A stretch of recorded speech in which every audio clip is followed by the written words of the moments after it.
Welcome to this technical guide on the Dyson SV10.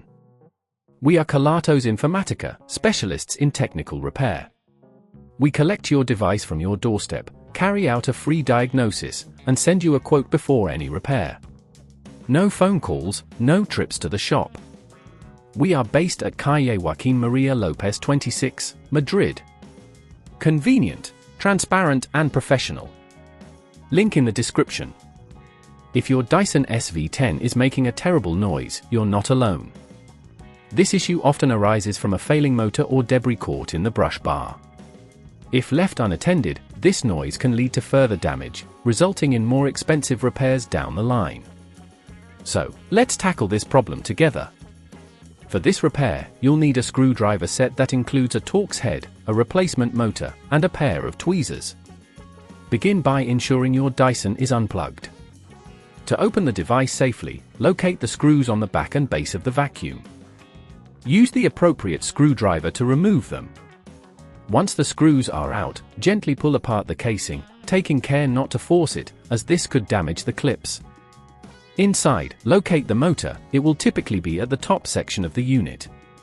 You may need to detach some wires, so take a moment to note their positions for reassembly later.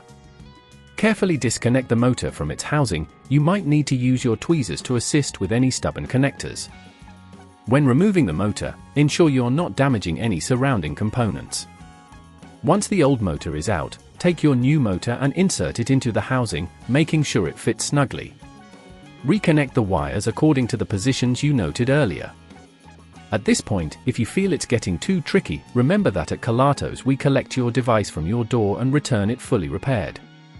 Now that the new motor is in place, it's time to reassemble your Dyson. Align the casing carefully, ensuring all clips fit correctly, and replace the screws you removed earlier.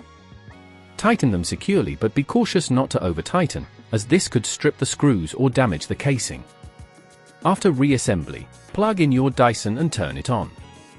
Listen for any unusual sounds. Ideally, it should run quietly and efficiently.